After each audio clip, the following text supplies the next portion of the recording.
This brings me to the subject of paradox. Paradox is a very funny thing, and usually is a large stumbling block on the spiritual path for many spiritual seekers, because the mind just cannot make all these paradoxes fit together in a logical sense, because all of it is true, and none of it is true at the same time.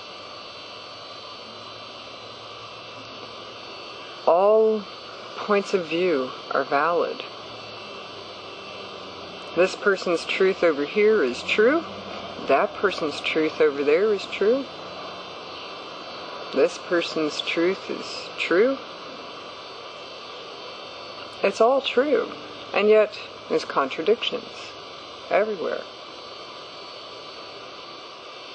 Even in spiritual teachings, there's going to be contradictions, because there's so many individual cases. What might be true for one person might not be true for this person over here.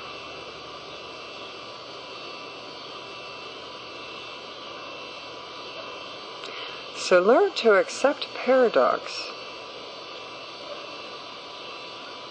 and allow it to be unchallenged by the mind. It's important to ask questions and challenge things that are taught, or challenge things that are presented as knowledge. It's important to have the intelligence and the mind powers to discern what's true for you.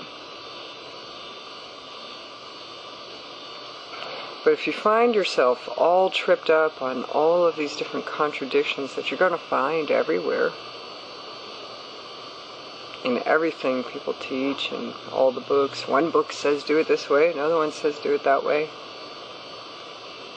This book will work for this handful of people, and this book will work for that handful of people.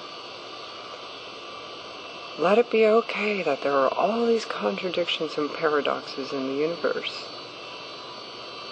And you will find less trouble with the mind. The mind is always the last to get it. For instance, these words I'm giving you right now, they're for the mental body.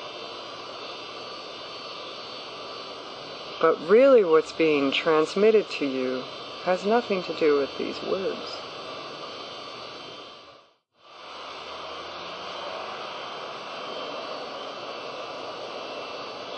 It has to do with the heart.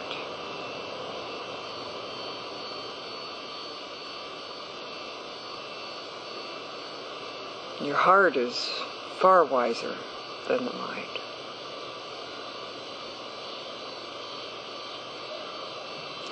Paradox is a strange phenomena. And yet, once you accept that it's there, it no longer bothers the mind. The mind is very bothered by paradox. Everything needs to be all linear and straight and lined out very well. The mind hates paradox. But the eternal self embraces it all. All of it is allowed. All of it is true. All of it is valid.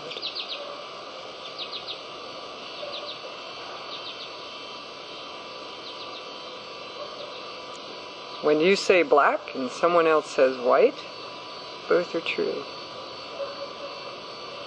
One says good, the other says evil, both are true.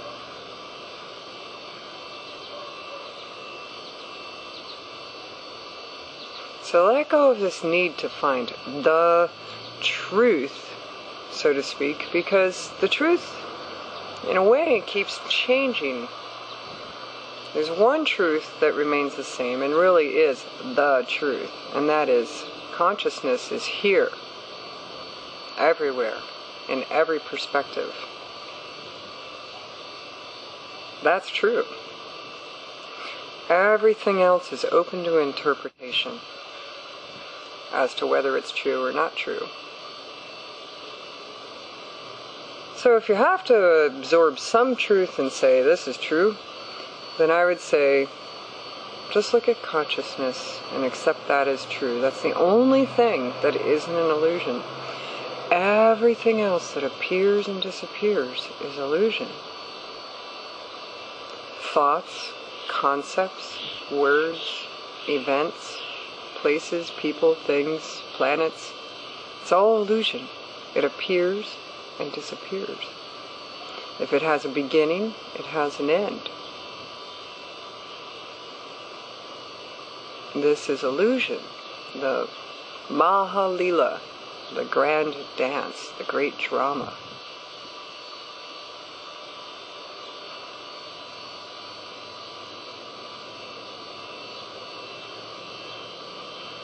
So just work with what rings true to you. Some spiritual seekers ask, well, how do I know what's true? How do I discern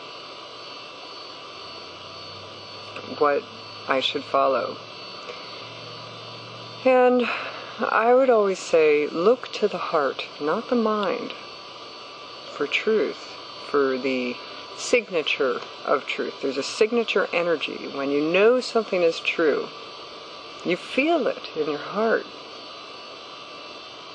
And then maybe you know it in your mind, but your heart knows first, always knows first.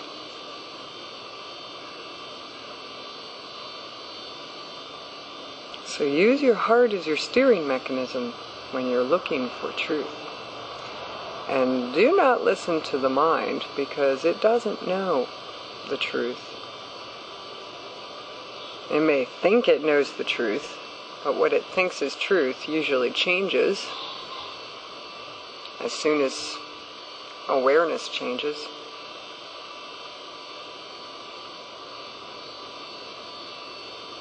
And again, just realize the only thing that is not illusion and is the absolute truth is consciousness itself.